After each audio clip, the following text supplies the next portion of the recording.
네, 우리 다 함께 기도하심으로 수요예배를 하나님께 올려드리겠습니다. 기도하시겠습니다.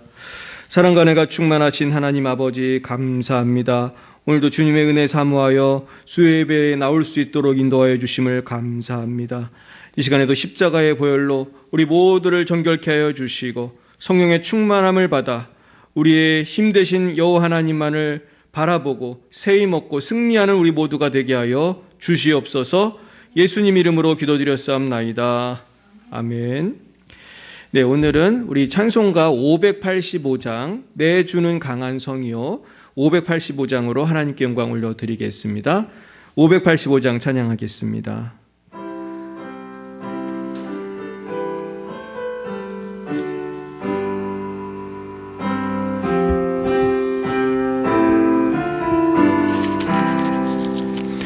내 주는 강한 성이요 방패와 병기 되시니 그날 안에서 우리를 구하여 내시리로다. 옛 원수 마귀는 이때도 힘을 써 모략과 권세로 모기를 삼으니 전하에 누가 당하랴. 내 힘만 의지할 때는 패할 수밖에 없도다. 힘 있는 장수 나와서 날 대신하여 싸우네. 이 장수 누군가? 주 예수 그리스도 만군의 주로다. 당할 자 누구랴? 반드시 이기리로다. 이 땅에 마귀 들끓어 우리를 삼키려 하나. 겁내지 말고 섞어라. 진리로 이기리로다. 친척과 재물과 명예와 생명을 다 빼앗긴데도 진리는 살아서 그 나라 영원하리라.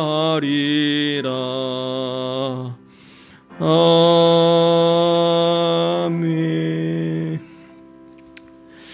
네, 이 시간 오늘은 특별히 대선인 날입니다. 우리 한국을 위해서 이 대통령 선거가 공정하게 이루어질 수 있도록 우리 함께 기도했으면 좋겠습니다. 그래서 하나의 불미스러운 일도 있지 않도록 이미 여러 가지 언론을 통해서 우리가 또 여러 가지 소식을 또 듣습니다. 그래서 우리가 불미스러운 일들이 이제 더 이상 일어나지 않고 정말로 깨끗한 선거가 되고 정말 하나님께서 원하시는 분이 꼭 대통령이 될 수 있게 해달라고 이 시간 주여 3번 부르고 오늘은 특별히 우리나라를 위해서 이 대선을 위해서 같이 기도하시겠습니다.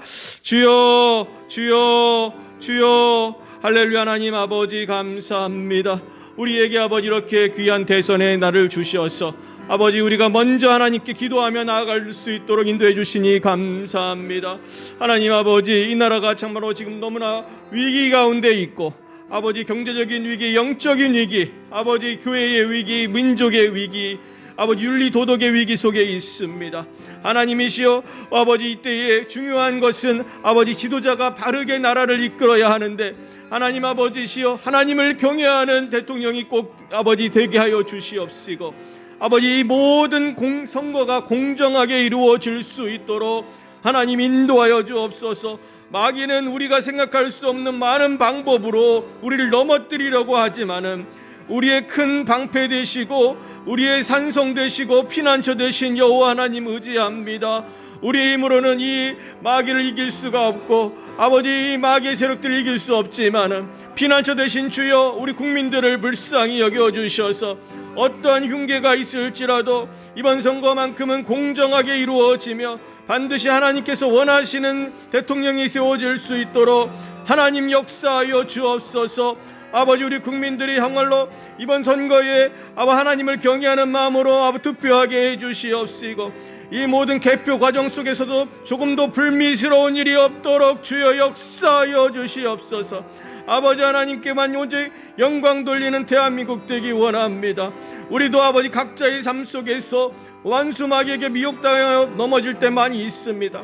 우리의 힘으로는 감당할 수 없습니다. 하지만 하나님께서 함께 하실 때에 내 주는 강한 성이요 내 주께서는 피난처가 되심으로 우리는 낙심하지 않고 절망하지 않고 방황하지 않고 주님께 나아가기 원하오니 주여 인도하여 주시옵소서.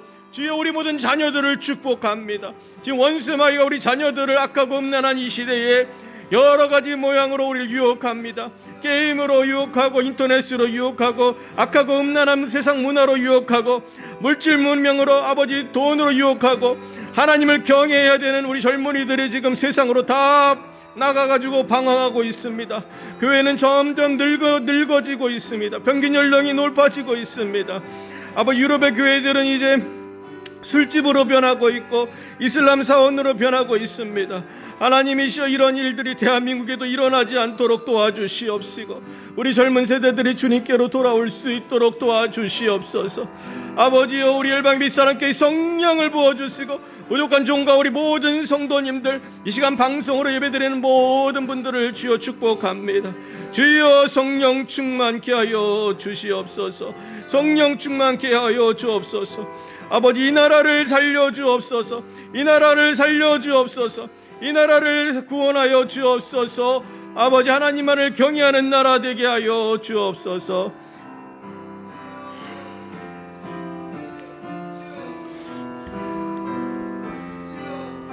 주 아버지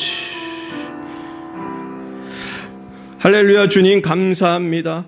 오늘 3월 9일 아버지 대통령 선거하는 이 귀한 날 먼저 하나님 앞에 예배할 수 있게 하여 주시고 하나님께 기도하게 하시니 감사합니다. 하나님 이 날이 하나님의 영광이 나타나는 승리의 날이 되기 원합니다. 아버지 원수마귀가 심판받는 역사가 있기 원하고 참으로 하나님께서 하나님이 뜻대로 모든 것 가운데에 공정하고 바른 선거가 될 수 있도록 인도하여 주옵소서. 지금 우리나라가 영적으로 너무나 방황하고 있고 아버지 하나님 정치적으로 혼란한 가운데 있고 경제적으로 크게 어려운 가운데 있습니다. 이 어려울 때에 주님께서 예비하신 아버지 대통령이 꼭 되게 하여 주시옵시고 아버지 어떤 불미스러운 일, 악한 일, 부정한 일들이 발생하지 않도록 주여 역사하여 주옵소서.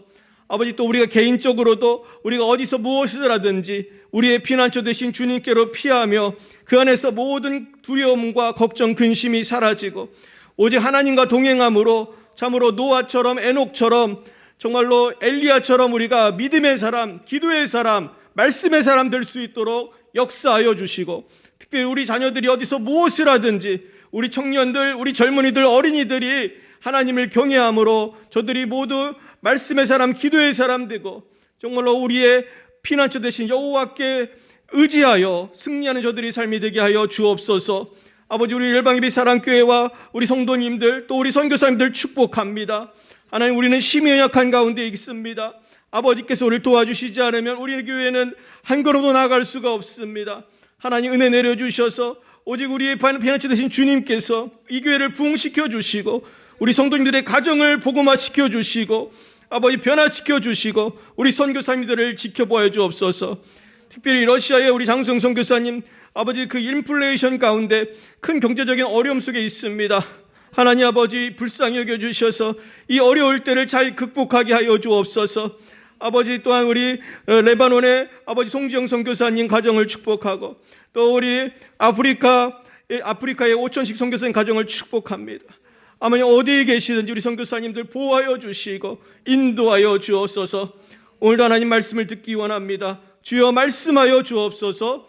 예수님 이름으로 기도드렸사옵나이다. 아멘. 예, 오늘 하나님께서 우리에게 주신 말씀은 시편 46편 말씀입니다. 구약성경 시편 46편 1절로 11절까지의 말씀을 함께 보시겠습니다. 835면입니다. 시편 46편 1절부터 11절까지 말씀, 우리 한 목소리로 같이 읽겠습니다. 시편 46편입니다.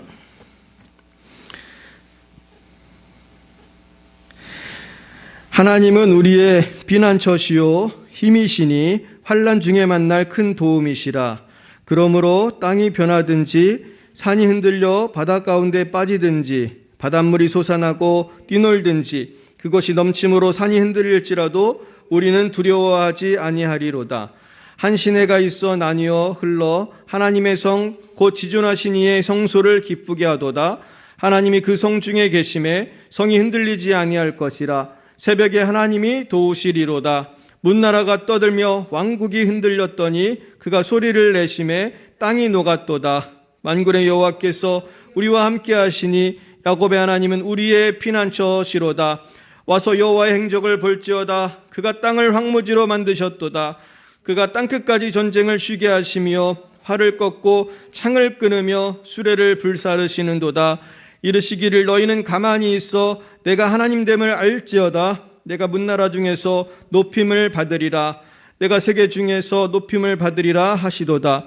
만군의 여호와께서 우리와 함께 하시니 야곱의 하나님은 우리의 피난처시로다. 아멘. 잠시 기도하겠습니다. 그렇습니다. 주님, 우리의 피난처 되신 주님을 다시 한번 의지합니다. 아버지, 우리의 마음속에 하나님보다 더 의지하는 것이 있었습니까? 우리가 하나님보다 더 사랑하는 것이 있었습니까? 이 모든 것을 회개합니다. 이제는 하나님을 가장 사랑하고 하나님을 믿고 의지해서 우리가 흔들림이 없이 승리하고 원수를 향하여 전진하고 물리치고 승리하는 우리 모두가 되게 하여 주옵소서. 두려움에서 건져 주시옵소서. 걱정에서 건져 주옵소서. 질병에서 건져 주옵소서. 예수님의 이름으로 기도드렸사옵나이다. 아멘. 네, 오늘은 우리의 피난처라는 제목으로 하나님의 말씀을 증거하겠습니다. 오늘 이 46편 말씀은 우리 방금 부른 그 마틴 루터가 그 내주는 강한 성이요, 이 찬양을 만들게 된 기본이 되는 말씀이에요. 그래서 이 말씀이 그 찬송하고 되게 비슷하거든요. 하나님은 우리의 피난처시요 힘이시니 환난 중에 만날 큰 도움이시라 그랬잖아요. 그래서 내주는 강한 성이요 방패와 병기 되시니 큰 환난에서 우리를 구하여 내시리로다. 큰 환난 중에 도움이 되십니다. 큰 환난 중에서 구원하실 것입니다. 이런 내용입니다. 그래서 우리는 정말 이 말씀대로 산이 흔들리고 또 바닷물이 솟아나고 뭐 어떤 일이 있어도 우리는 두려워하지 않는다. 지금 오늘 이렇게 고백하고 있습니다. 그러면서 결국 이 말씀은 하나님이 도우신다는 것입니다. 그래서 5절에 보면은 새벽에 하나님이 도우시리로다 그랬습니다.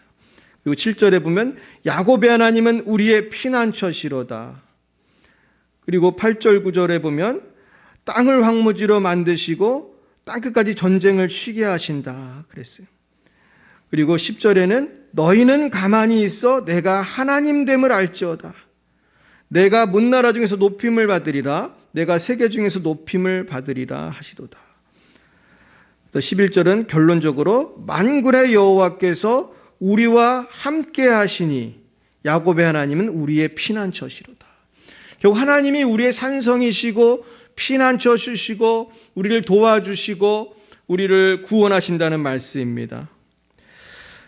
그래서 우리는 이 하나님만 믿고 의지하면은 사실 모든 두려움이 사라지고 우리가 걱정이 하나도 걱정할 것이 없습니다. 그러나 우리가 사실 돌이켜 보면은 우리가 정말 그렇게 살고 있는가? 내가 정말 두려움이 하나도 없고 걱정 근심이 하나도 없이 정말 할렐루야 찬송만 하면 사는가? 여러분 그렇게 살고 계십니까?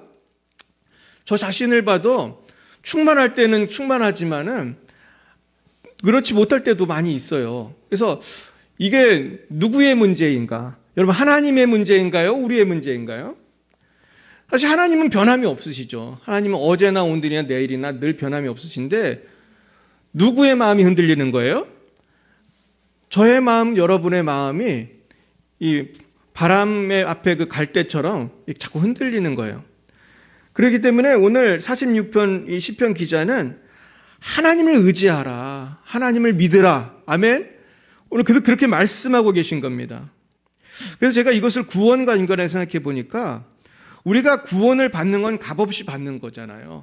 우리가 뭘 해서 구원받는 게 아니고 그냥 예수 믿으면, 예수님이 내 안에 오시면 구원해 주시는 건데, 구원받은 다음에 신앙생활을 보면은 천지차이거든요. 다 구원을 받은 분들인데 구원받은 분들도 보면은 엘리야 같은 분이 있는가 하면은 또 굉장히 믿음이 연약해가지고 베드로처럼 예수님을 3번 부인하기도 하고 그러면서 이 기복이 사람마다 다 달라요. 그래서 왜 그런가 오늘 제가 그걸 생각을 해봤어요. 그랬더니 결국은 구원받은 다음에 성화의 삶을 살아가는 것은 나의 선택과 나의 결심과 나의 믿음에 따라서 천지차이더라고요. 그래서 우리가 누가 그러더라고요. 서울대학을 누가 갔대요. 서울대학을 갔는데 서울대학 간 사람들은 공부를 몇 등 하다가 왔을까요? 1등 하다 왔죠. 뭐 심지어 그 동네에서 1등, 뭐 도시에서 1등, 뭐 지방도시 같으면 도시 하나에서 서울대 한 명 갈 정도로 그런 조그만 동네도 있잖아요. 근데 가봤더니 어때요? 다 1등 하다 온 애들이에요. 우리 과에 갔더니 다 1등 하던 애들이에요. 그러니까 시험을 보니까 내가 1등을 합니까? 1등 하기가 매우 어렵습니까? 매우 어려운 거예요. 갔더니 1등이 아니라 꼴등을 할 수도 있어요. 수학적으로, 그렇죠? 우리 반이 예를 들어 100명이면 100등을 할 수도 있어요. 100등, 1등 하던 애들이 모였어도 거기에선 또 1등부터 100등까지 있는 거거든요. 그러니까 예수를 믿는다고 다 엘리야처럼 충만한 것이 아니라 심지어 엘리야조차도 어땠습니까?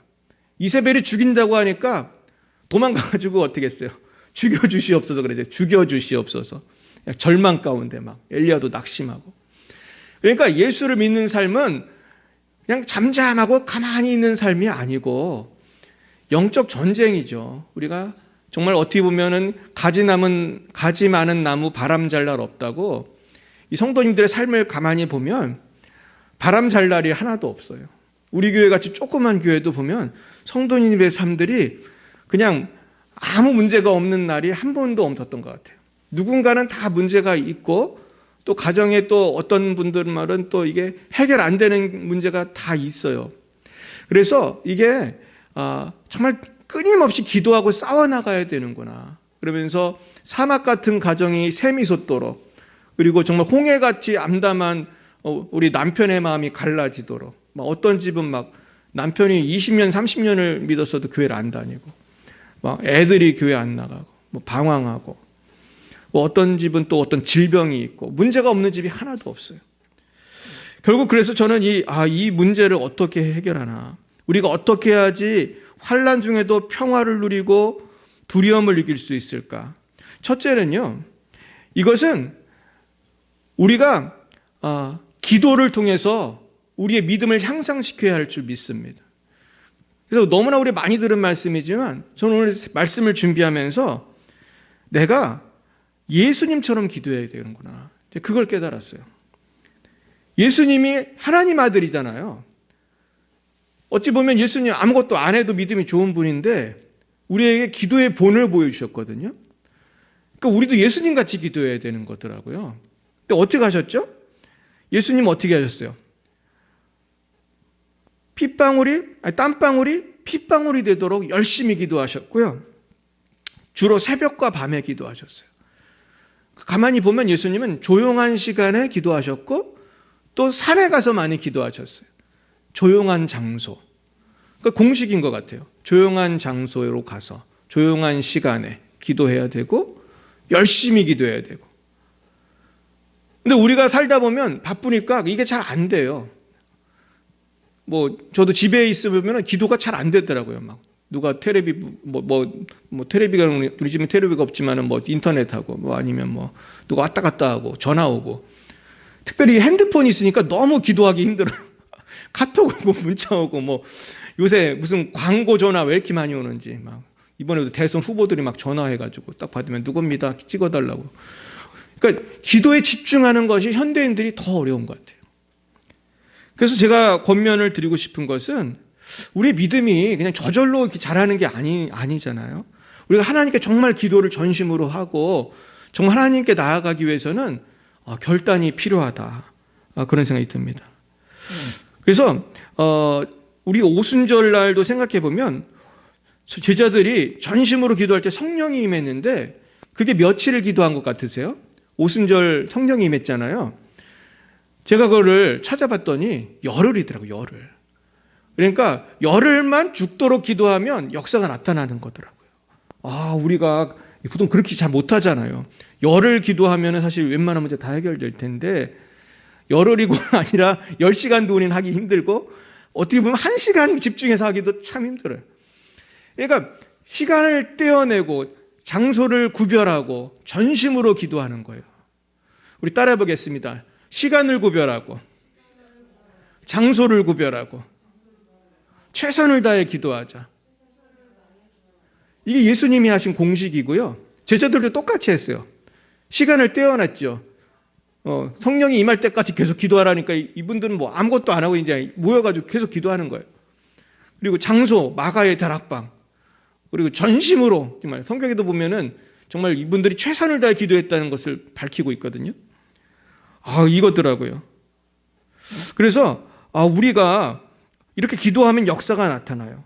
그래서 베드로가 그때 오순절날 성령을 받고 나니까 얼마나 담대해졌는지, 이 사람이 이렇게 겁이 나가지고 3번이나 예수님 부인하던 사람이 성령을 받고 나니까 그냥 동네에 딱 나가가지고 공개적으로 막 전도를 하고 3,000명이 회개하는 그 역사가 나타났거든요. 그러니까 오늘 사실 46편의 핵심은 두려움을 이기는 거거든요. 두려움을 이기는 것은 결국 성령의 능력을 받는 것이구나. 내가 기도를 통해서 하나님과 얼마나 친밀해지는가에 따라서 바뀌는 것입니다. 두려움뿐만 아니죠. 사실 걱정도 있고 근심도 있고 또 여러 죄악된 생각에 시달릴 때도 있어요. 그럴 때마다 우리는 조용한 시간, 조용한 장소에서 전심으로 기도해야 할 것입니다. 결국 우리가 구원받은 것은 거저받지만 구원을 누리고 이 특권을 삶의 모든 분야에 적용해서 자유케 되고 강건해지는 것은 주님과의 친밀한 동행을 하느냐 안 하느냐에 달린 거예요. 그러니까 학교에 가도 한 반에 뭐 30명이 있으면 30명 학생들의 성적이 다 다르잖아요. 어떤 아이는 선생님하고 정말 깊이 동행하고 정말 선생님이 무슨 문제 낼 건지를 금방 눈치를 채가지고 열심히 공부하는 애가 있는데, 어떤 애는 시험을 언제 보는지도 모르고 시험 범위도 모르고 이런 딴 세상에서 살아가는 애가 있잖아요. 그러면 이게 성적이 같을 수가 없는 것이죠. 근데 참 요즘에 많은 성도들이 기도를 잘 안 하는 것 같아요. 제가 이번에 어떤 목사님 설교를 듣는데 그 목사님이 그러더라고요. 요즘에 점점 새벽 기도를 사람들이 안 온다는 거예요. 그래서 이분이 그런 얘기를 해요. 옛날에는, 옛날도 아니죠. 한 몇십 년 전만 해도 무슨 말이 있었냐면 교인의 10%가 새벽 기도를 나온다는 말이 있었어요. 저도 실제로 그런 얘기를 많이 들었고, 정말 새벽 기도 나가보면 한 교인이 100명이면 한 10명이 나오시고 1000명이면 정말 100명이 나오고 예배당이 꽉 차도록 되게 많이 나왔거든요. 요새 그런 교회가 있나요? 일단 코로나 때문에 그게 잘 안 되고, 그 전에도 그 목사님이 그러더라고요. 이제는 20분의 1, 30분의 1 새벽 기도 나온 분들이 점점 줄어든다는 거예요. 이게 한국교회의 위기구나. 그래서 실제로 젊은이들하고 대화해보면 하루에 5분도 잘 기도를 안 하는 것 같아요. 이게 굉장히 심각한 문제죠. 근데 이게 뭐가 문제냐면요, 기도를 평소에 이렇게 안 하다 보면은 막상 어려운 일이 닥쳤을 때 피난처 대신 하나님께 피할 수가 있을까요? 아니면 세상으로 피하게 될까요? 피난처가 세상이 되는 거예요. 세상으로 나아가는 거예요. 왜냐하면 평소에 기도를 안 해봤던 사람이 갑자기 어려움이 왔을 때 기도가 잘 안 돼요. 기도하던 사람들도 진짜 어려움이 오면 기도가 잘 되나요? 잘 안 되거든요. 저도 진짜 큰 어려움을 당하니까 기도가 잘 안 되더라고요. 어떤 유명한 교회 목사님이 계신데 이분이 교회에서 굉장히 억울한 일을 당하고 교회를 쫓겨나게 됐거든요. 그 교회가 한 10,000명, 20,000명 되는 큰 교회예요. 근데 그 목사님이 기도원을 갔대요. 그렇게 기도가 안 되더라는 거예요. 기도원을 갔다가 내려오기를 몇 번을 했대요. 너무 기도가 안 돼요. 그 큰 교회 그 유명한 목사님도 억울한 일 당하고 스트레스 받으니까 기도가 잘 안 되더라고요. 그러다가 나중에 겨우 기도를 해가지고 지금 회복을 해서 개척을 해서 또 목회를 잘하고 계신데, 그런데 그렇게 기도를 많이 했던 분도 힘든데 평소에 안 하던 사람이 그 환난 일 당하고 마귀가 공격해서 다리 걸고 그러면 정신을 못 차리는 거죠. 이런 일들이 정말 허다합니다. 그래서 우리가 지금도 우크라이나하고 전쟁할 때 보면요, 여러분 텔레비에 보면 그거 나오잖아요. 사람들이 총을 쏠 때 평지에서 쏘면 위험하니까 다들 뭘 만드는지 아세요? 삽으로 땅을 파요. 그 옛날 2차 대전 때도 그랬는데 지금도 똑같더라고요. 지금도 우크라이나 전쟁하는 거 보시면 땅을 많이 판 걸 볼 수 있을 거예요. 땅을 파가지고 이렇게 볼록하게 이렇게 만들어 놓고 그 속에 숨어가지고 총을 쏜다고요. 안 그러면 어떻게 해요? 그냥 총에 맞으면 죽을 수 있으니까 숨는 거죠. 그러니까 영적으로 내가 피난처를 만들어 놔야 되는 거예요.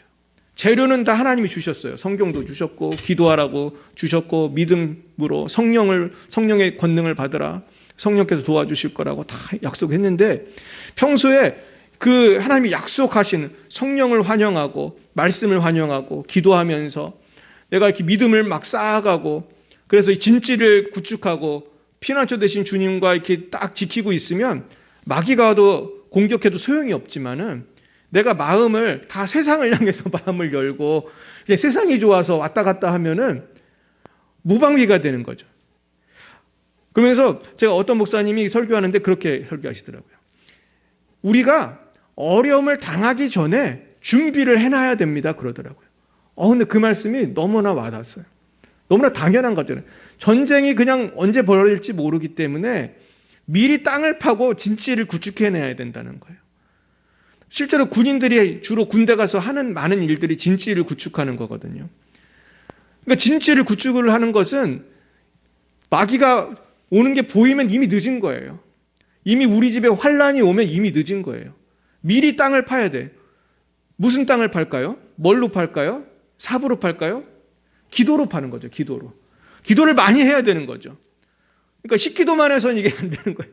하루에 5분 기도하고 10기도만 해서는 진지 구축이 안 되는 거예요. 1시간, 2시간, 3시간 계속 기도해서 우리가 하나님과의 견고한 관계가 있어야 우리가 승리할 수 있을 것입니다. 결국 간절한 기도죠. 그래서 야고보서 5장 15절에서 18절에 보시면 제가 읽어드립니다. 야고보서 5장 15절 18절입니다. 믿음의 기도는 병든 자를 구원하리니 주께서 그를 일으키시리라. 혹시 죄를 범하였을지라도 사하심을 받으리라. 그러므로 너희 죄를 서로 고백하며 병이 낫기를 위하여 서로 기도하라. 의인의 간구는 역사하는 힘이 크미니라. 엘리야는 우리와 성정이 같은 사람이로되 그가 비가 오지 않기를 간절히 기도한즉 3년 6개월 동안 땅에 비가 오지 아니하고 다시 기도하니 하늘이 비를 주고 땅이 열매를 맺었느니라. 아멘. 결국 우리가요, 왜 이렇게 기도가 응답이 안 되나? 그거는 기도를 열심히 안 했기 때문이에요. 엘리야는 우리와 성정이 같은 사람이지만 간절히 기도하니까 비도 안 오더라. 이건 무슨 말이에요? 야고보 사도가 이 말씀을 쓴 이유는 너희도 할 수 있다. 엘리야만 되는 게 아니다. 그 얘기거든요, 사실은. 너희도 간절히 기도하면 기적이 나타난다. 이 당시에 이 야고보서를 쓰신 분은 예수님의 혈육의 동생 야고보예요. 이분은 초대교회에서 가장 높은 분이었어요. 베드로가 무서워한 유일한 분이라고 할 수 있어요. 그분이 야고보인데 야고보가 당시에 초대교회의 지도자였거든요. 근데 야고보가 보니까 이 초대교회는 환란이 얼마나 많습니까? 얼마나 문제가 많고 언제 죽을지도 모르고 결국 우리가 뭐를 해야 된다는 거예요? 기도해야 된다는 거예요. 믿음으로 기도하면 병든 자도 낫고 믿음으로 기도하면 죄를 범했을지라도 사해 주시고 당연하죠. 죄를 서로 고백하며 병이 낫기를 기도하라는 거예요. 그러니까 우리가 의인의 기도는 역사는 힘이 크다. 결국은 죄를 고백하고 간절히 기도할 때 역사한다. 그래서 하늘이 비를 주고 땅이 열매를 맺었다. 저는 이 하늘이 비를 주고 땅이 열매를 맺었다는 말씀을 우리의 심령에 적용해 봤으면 좋겠다는 생각이 들어요. 우리 나라에 적용해 봤으면 좋겠고 열방에 적용을 했으면 좋겠어요. 하늘이 비를 주고 땅이 열매를 맺는 것은 결국은 기도에 달린 거예요. 우리가 간절히 기도하면 하나님 역사하시는데 우리가 너무나 기도가 부족했던 거예요.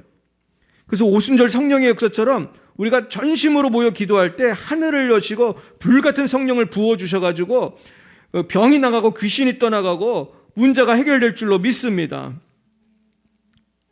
어떤 분이 하루는 예수를 믿고 오늘교회 가서 하용주 목사님한테 그 세례를 받았대요. 세례를.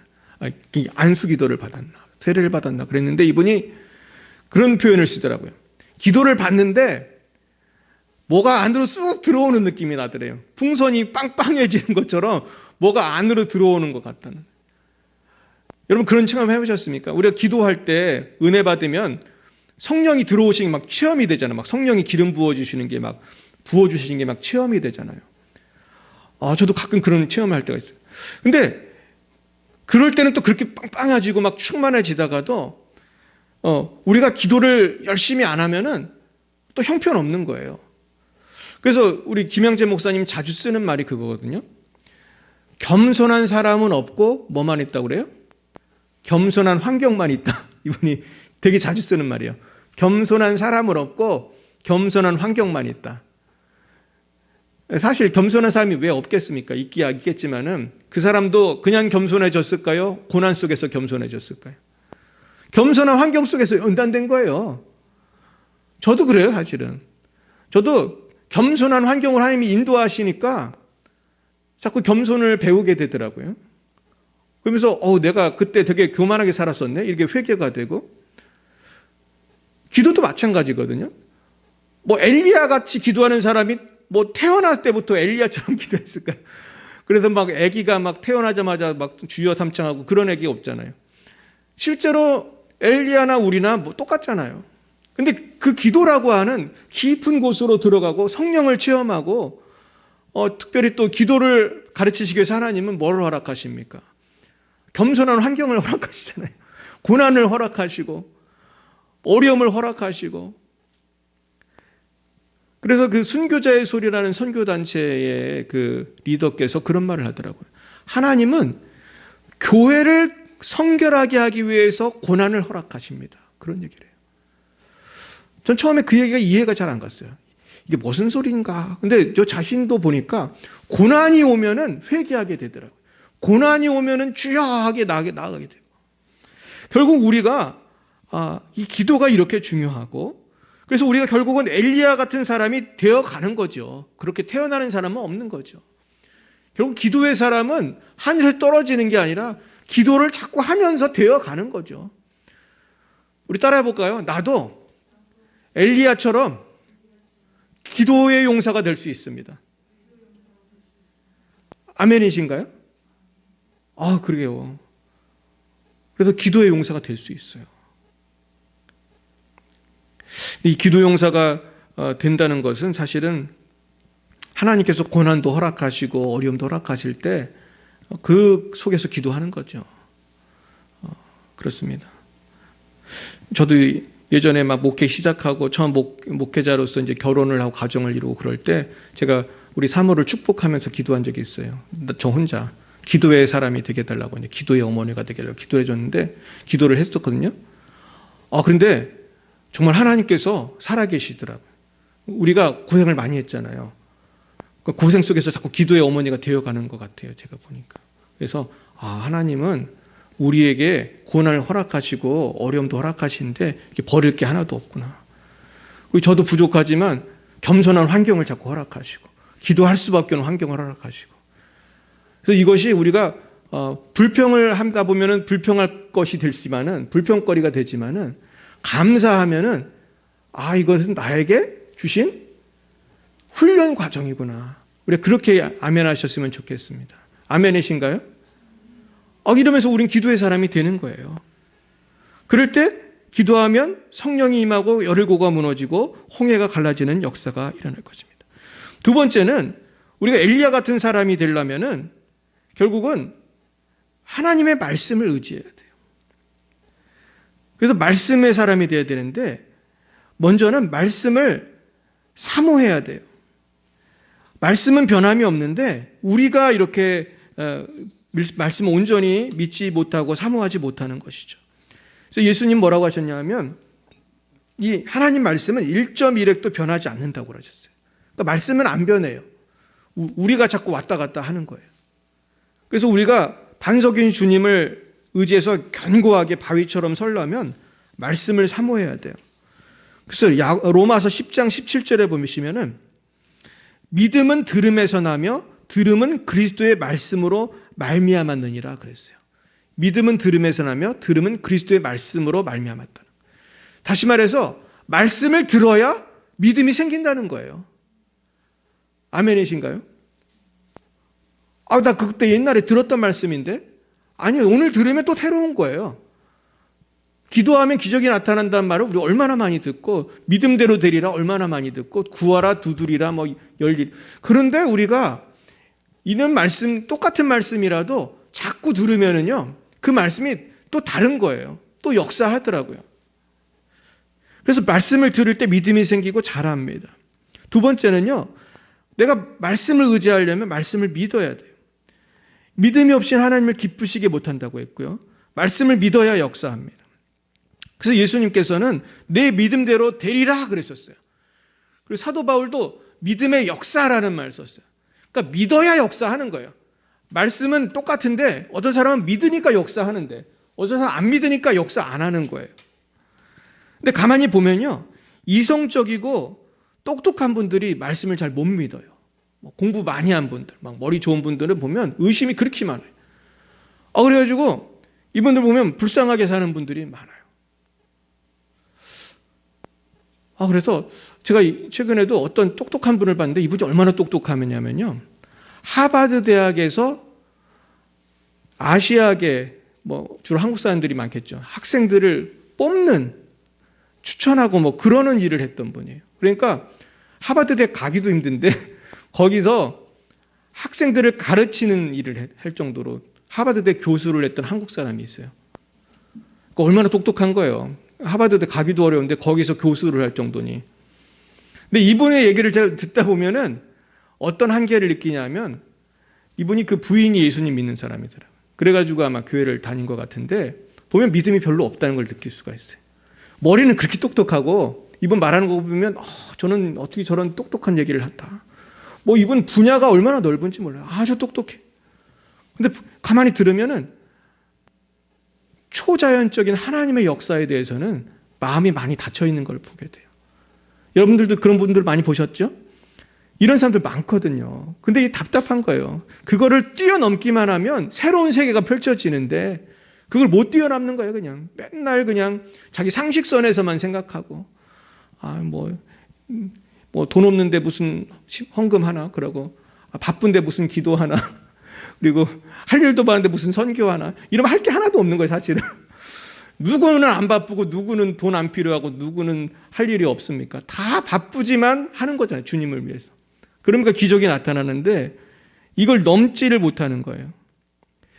제가 그래서 이거를 뭐랑 비교를 할 수 있냐면은 이 믿음이라는 거는 우리한테 차가 있는 거예요. 아주 비싼 고급 자동차가 우리 집에 있어도 이거를 집에만 모셔놓으면 어때요? 아무 데도 못 가는 거예요. 아무 데도 못 가요. 근데 내가 용기를 내서 시동을 걸고 이 차 끊길까 봐 걱정이 되지만 몰고 나가야 서울도 가고 부산도 가고 이 차의 실력을 발휘해서 내가 산속도 가고 만약에 되게 좋은 차면은 막 비탈길도 잘 가고 그런데 이 차를 애지중지한다든지 아니면 운전에 자신이 없다든지 그러면 계속 장롱면허가 되는 거죠. 차를 써먹지를 못하고. 근데 사실은 하나님 말씀이 자동차랑 비교할 수 없는 완벽하고 우리의 모든 삶의 분야에 정말 지혜의 말씀, 능력의 말씀, 기적의 말씀인데 이 말씀을 아주 요만큼만 믿고 요만큼만 기대하고 그러면 역사가 요만큼밖에 안 일어나는 거죠. 믿으시길 축원합니다. 믿을 때 기적이 나타나요. 저는 이 말씀이 정말 중요하다고 생각해요. 그래서 제가 가만히 보면요, 믿음 좀 좋은 분들도요, 이 편식을 하시는 분들이 있어요. 믿고 싶은 것만 믿는 거야. 이게 사람마다 다 편식이 있습니다. 뭐 저도 물론 있을 건데요, 좋아하는 말씀이 좀 다르죠, 사람마다. 그래서 가만히 보면은, 누리는 걸 보면은 그 분야만 누려요. 자기가 사랑하고 믿고 그러는 말씀, 그것만 누리지, 본인이 마음을 열고 믿고 따르지 않는 부분은 누리지를 못하더라고요. 예를 들어 볼게요. 어떤 분은 목사를 해도 병 낫는 걸 안 믿는 목사가 있어요. 물론 성경에 나와 있지만 잘 안 믿는, 이해 가시죠? 믿기는 믿겠죠, 그분도 목사니까. 근데 잘 안 믿는 거예요. 뭐 만에 하나 날까 말까 이런 생각을 갖고 있는 분이 있다고 생각해 보세요. 자, 그분에게 그런 평생 병 고치는 역사가 몇 번이나 있을까요? 한 번도 없는 거예요, 사실은. 그 정도 믿어서는 병이 날 수가 없어요. 병이 나려면 어떻게 믿어야 됩니까? 100% 믿어야 돼요, 100%. 요만큼도 의심하면 병이 안 나요. 그러니까 그런 거예요. 근데 그걸 믿으면 누리는데 못 믿으니까 못 누리는 거예요. 자식을 축복하는 것도 마찬가지예요. 자식을 왜 축복하면 자식이 삶이 변한다고 믿어야 돼. 믿으시길 축원합니다. 믿으시길 축원해요. 이 방송 보신 분들 믿으시길 축원해요. 우리의 축복 기도가 굉장히 능력이 있어요. 이게 완전 기적이거든요. 제가 미국에서 공부할 때 우리 교수님 중에 폴롱이라는 나이 많은 할아버지 교수가 있었어요. 이분 교수님 강의를 딱 한 번 들었어요. 이분은 너무 나이가 많아서 은퇴한 분이기 때문에 그냥 그날 와서 특별한 강의를 했어요. 근데 이분 발음이 좀 안 좋아서 잘 못 알아듣겠더라고요. 근데 이분한테 제가 굉장히 은혜 받은 부분이 있어요. 뭐냐 하면은, 이분이 젊었을 때에 선교사로 아프리카에 있었어요. 난민가 아프리카인가 하여튼 갔어요. 근데 그 아프리카는 혁명이 많이 있습니다. 사실 우리가 잘 몰라서 그렇지 아프리카가 안정된 나라가 몇 개 없어요. 뭐 무슨 아프리카 안에서부터 누가 정권을 잡으면 또 누가 누구를 죽이고 막 전쟁이 엄청 많아요. 그날도 누가 또 쫓아온 거예요, 죽이겠다고. 그러니까 이 선교사님이 도망을 간 거예요. 도망을 갔는데 손에는 권총 한 자루밖에 없었어요. 근데 벌떼처럼 오니까 잡히면 죽는 거지 뭐. 이거는 권총 하나로 그걸 어떻게 감당이 안 되잖아요. 그래서 이분이 어느 건물로 숨었어요. 그래가지고 권총 하나 들고 숨어 있었어요. 근데 이상하게 아무리 기다려도 안 와. 이 사람들이 와서 이제 나를 총으로 쏘든지 칼로 죽이든지 해야 되는데 안 오는 거예요. 그래가지고 이상해서 보니까 아무도 없어요. 그래서 이분이 살았어요. 그래서 이분이 미국에 와서 교수도 하고 그 아들도 교수예요. 아들은 폴롱 주니어 교수. 그분한테도 좀 많이 배웠어요.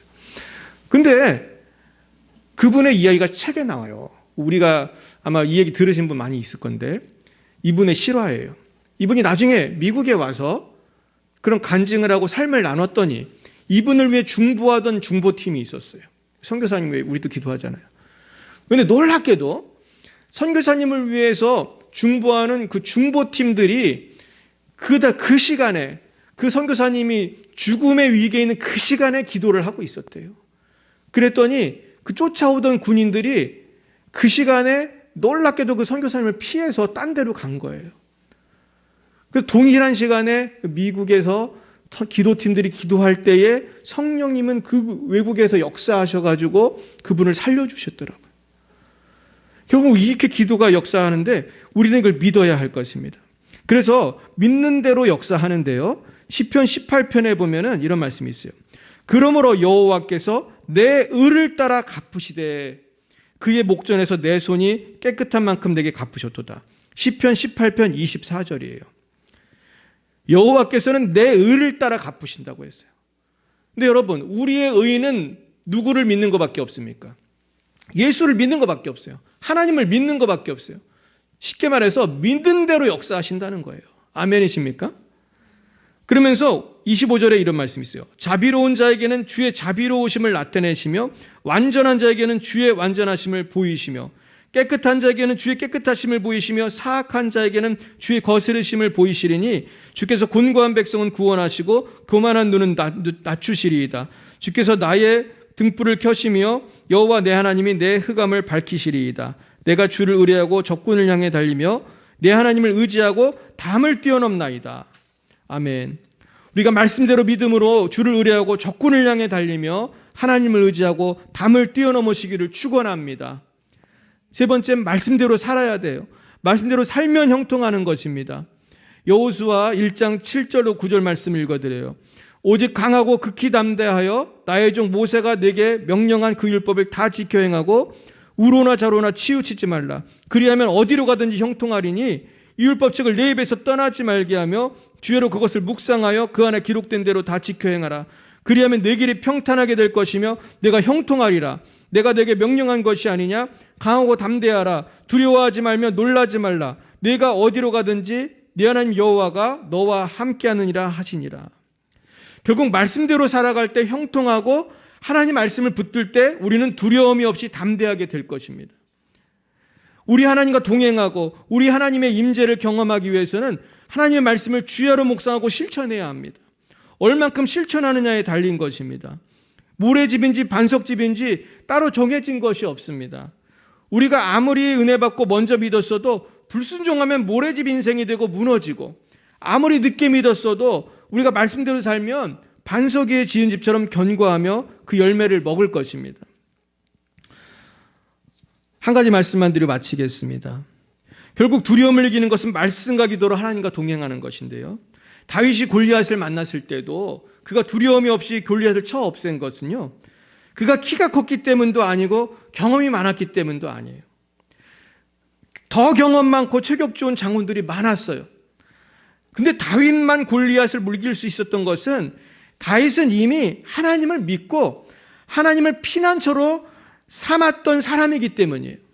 그래서 사무엘상 17장에 보면 이런 말씀이 있습니다. 45절부터 보겠습니다. 다윗이 블레셋 사람에게 이르되 너는 칼과 창과 단창으로 내게 오거니와 나는 만군의 여호와의 이름 곧 내가 모욕하는 이스라엘 군대의 하나님의 이름으로 내게 나아가노라. 오늘 여호와께서 너를 내 손에 넘기시리니 내가 너를 쳐서 내 목을 베고 블레셋 군대의 시체를 오늘 공중의 새와 땅의 들짐승에 주어 온 땅으로 이스라엘의 하나님이 계신 줄 알게 하겠고, 또 여호와의 구원하심이 칼과 창에 있지 아니함을 이 무리에게 알게 하리라. 전쟁은 여호와께 속한 것인즉 그가 너희를 우리 손에 넘기시리라. 블레셋 사람이 일어나 다윗에게로 아주 가까이 올 때에 다윗이 블레셋 사람을 향하여 빨리 달리며 손을 주머니에 넣어 돌을 가지고 물매로 던져 블레셋 사람의 이마를 치매 돌이 그의 이마에 박히니 땅에 엎드러지니라. 다윗이 이같이 물매와 돌로 블레셋 사람을 이기고 그를 쳐 죽였으나 자기 손에는 칼이 없었더라. 전쟁이 하나님께 속한 것을 믿었을 때 다윗에게 두려움이 사라졌어요. 그리고 그를 훈련하신 하나님께서 평소에 훈련하신 물맷돌로 다윗을 물리치게 하셨어요. 우리가 믿음이 약해요. 그래도 두려운 거거든요. 근데 평소에 우리가 물맷돌 같이 기도와 말씀을 훈련을 해야 돼요. 내가 준비해야 돼요. 피난처 되신 하나님과 동행하면서 훈련하면 골리앗 같은 환난이 와도 두려울 것이 없는 거예요. 왜? 나는 준비가 됐으니까. 하나님이 나와 함께 하시니까 할 수 있는 거예요. 말씀을 정리하겠어요. 약한 믿음을 변화시키는 것은 하나님의 말씀과 하나님의 성령이에요. 말마다 주님 앞에 나와 먼저 주님 앞에 우리의 죄악을 회개하고 성령으로 말씀으로 새롭게 되어 독수리처럼 비상하시기를 예수님의 이름으로 축원합니다. 오직 여호와를 앙망하는 자는 새 힘을 얻으리니 독수리에게 치며 올라간 같을 것이요. 기도하시겠습니다. 사랑의 하나님, 우리를 사랑하사 이 어둠 속에서 빛으로 불러주시고 소금으로 불러주시니 감사합니다. 그럼 우리가 하나님의 말씀을 사모하고 하나님의 성령으로 충만하지 않으면 우리는 아무것도 할 수 없는 막대기 같은 존재입니다. 주여, 우리에게 성령의 불을 내려주셔서 더욱 기도에 힘쓰게 하시고 하나님 만나게 하시고 주님 말씀을 사모하고 믿고 실천하여 두려움을 이기고 세상을 정복하게 하옵소서.